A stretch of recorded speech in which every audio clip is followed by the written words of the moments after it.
I'm sorry, it's so bad. Right, Maura Jackson is the last act of the evening. Are we ready? Everybody make some noise for Maura Jackson!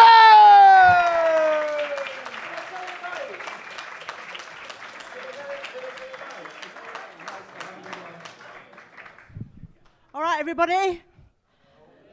Christ, I thought for a second you weren't here. Right, I brought some notes up to the front, but it's not like he said earlier on, just because I'm a new actor doing new material. It's because I'm menopausal, and I use that excuse everywhere I go. So if you think I'm shit, it's because I'm menopausal. If you think I'm really good, then that's just a fucking bonus. But my name is Maura. Now, I do have to explain to people that that's pronounced Maura, which you got right, thanks, Danny. And it's not Laura, it's not Nora, it's not Morag, it's not Maureen. And it's definitely not Moira, which I get called all the bastard time. But about a year ago, I got introduced on stage as Myra. And I thought, I don't normally point it out really, because I can't be asked.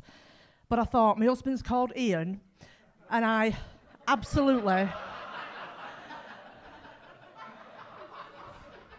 It's not even funny. I cannot afford to be introduced anywhere as Myra and Ian.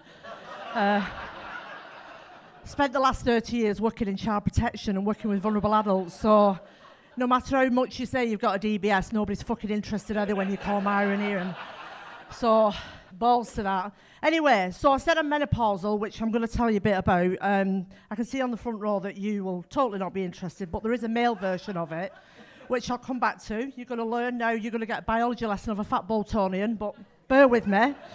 I think you might be in it. I can tell from your face you might be in the middle of it, so... but we'll see how it goes anyway. So, been in it about 4 years now. It's getting on my tits, I'll tell you, and not in a good way. So I thought I'd Google it, thought I'd find out what's going on, what have I got to look forward to. And it said, the menopause. It's a time in a woman's life, usually when she's aged between 45 and 54, and she's unable to bear children.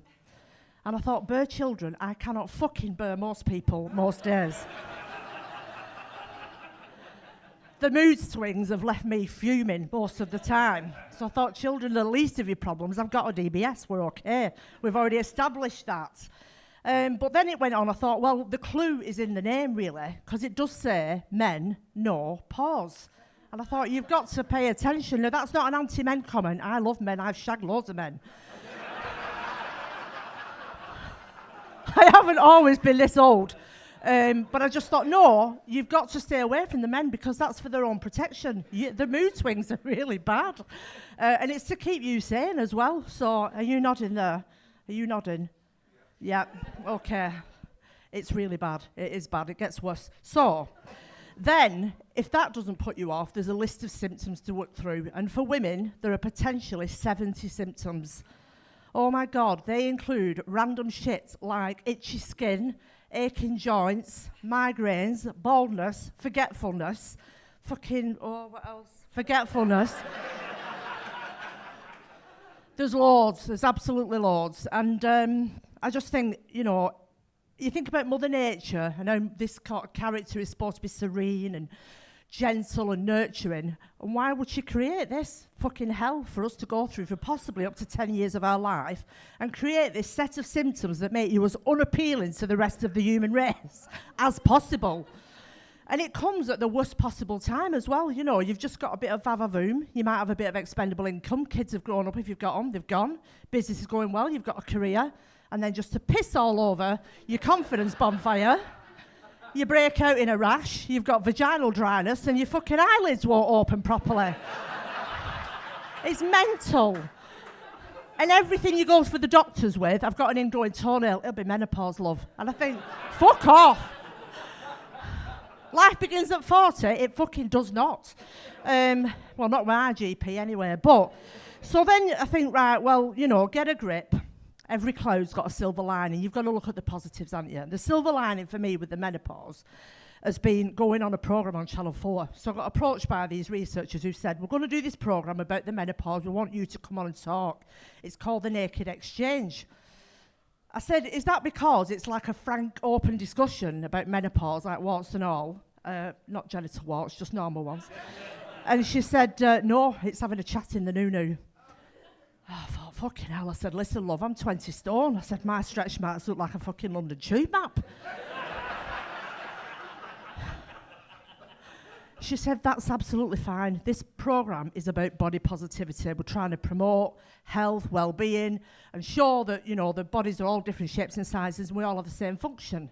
I said, Luke, I'm totally behind that in principle, but I'm actually the chief executive of a homeless charity. That's my day job. You cannot put my vajazzle on Channel 4. She said, listen, if you do it, when the camera comes in, it won't like, you know, zoom in or anything. It won't be anything vulgar. It'll just kind of swoosh past your pubic region. I said, well, good luck with that, because I've not fucking seen it for 10 years. Anyway, I agreed to do the programme, and I wasn't naked. I went on in my underwear. They said if I wore nude coloured underwear, that was fine. I met the person I was talking to on the day. I'd never met her before. She comes out. She's a size 8 life artist model. And they let her wear fucking Spanx. So when she stood next to me and we had the green screen behind us for the thing, she just looked like a fucking third leg on me. Didn't look like I was talking to two people. I just looked like a fucking tree stump. I don't know what was going on. Anyway, the producers said to us, just describe what it's like with the menopause. What changes have you seen in your body? I said, look, people take the piss and say, you know, you get vaginal dryness and hot flushes and night sweats and all this shit. I said, I've not had any of that. I've had really horrific migraines and I've gone bald. And I'm serious, I've gone bald on top of my head. I just sprinkle this powdery shit on, which if I did not have on tonight, you would be blinded by my scalp. But it's been like that for about 5 years now, and at first it was dead upsetting. Now I just think nobody's died, it's fine, unless it's raining, in which case it's then, I'm like the beginning of Saving Private Ryan. Because otherwise the powdery shit's coming pouring down my face and I look like Alice Cooper. So I don't go out in the rain anymore, so today's been a bit problematic. But anyway, I digress. But I said to the producers, this is why I keep saying that Mother Nature is not a serene, calm person. She's a twat. Because all that hair I've lost on my head is now growing out of my fucking chin. And I live at home with a 6-year-old grandson, so every time I fall asleep, he's coming at me with fucking tweezers. It's like his best pastime, the little bastard. Anyway. So, yeah, one of the symptoms I was going to mention was like this irrational anger. I mean, uncontrollable, ridiculous anger. And one of my friends told me that when she went out running one day, she jumped on the bonnet of a moving car because the driver pissed her off. And I thought, wow, that's a bit extreme, isn't it? So I had to stop jogging immediately. I can't take risks like that anymore. So jogging's out for me. But one of the things that causes my anger is like pathetic, really pathetic small stuff. And that's why I need the list. Because the things that piss me off the most are stupid things that people say. Like moving forward. This is completely unnecessary in the English language. Nobody needs to start a sentence with moving forward. Every fucking thing is moving forward. Because if it wasn't, you would have said last week, yesterday, before. You don't need to quantify your sentences with it. I just think, fucking shut up. Next one. See, I'm getting angry now. I'm getting wound up. It's not even happening. What's your takeaway? Now, I go on a lot of training courses, and they say this at the end. They want the evaluation sheet, don't they? What's your takeaway? And I've just started shouting out chicken chow mein.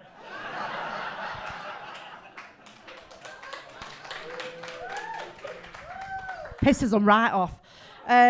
This one's an old one, but it still irritates me when people have to start a sentence with, I'm not being funny, but... I'm not being racist, but... I'm not being sexist, but... Yeah, you fucking are. That's exactly what you're doing. If you think you're getting away by adding this sentence, you're a twat. Did I mention I've got Tourette's? That's another menopausal symptom. Now, this annoys me. Can I be honest? I said, you're having a conversation with me. Why don't you try lying and see how long this carries on? Because I'll punch you in the throat, you lying cunt. Next one. This is another one that just pisses me off. Let's be clear. You don't need to say that at the start of a sentence, so if any of you do it, can you please fucking stop? We all speak English. It's a beautiful language, and I'm sure every language is the same. You just open your mouth, say the fucking words, and you be clear. Dead easy. Next one, this is another one about training and bloody webinars, you know, that you get every 5 minutes when somebody's explained a little bit of information to you and they're like the expert and they love the sound of their own voice and they'll say, does that make sense? Is this making sense? And I think, are you speaking English? Because funnily enough, I'm listening in English, so it makes perfect sense, you patronising bastard.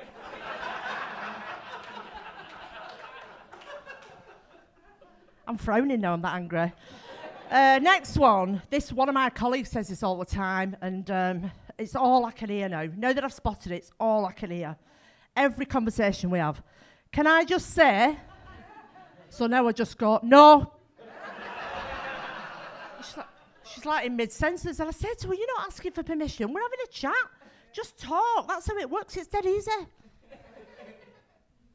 Now this one, you can actually say this if you are somebody's 89-year-old nana. That's okay. If you're not, don't do it. Take care or drive safe. Because when people say that to me now, I think, well, do you know what, Barbara? Thanks for reminding me to take care and drive safe, because before you said that, I was going to get in the car with a blindfold on.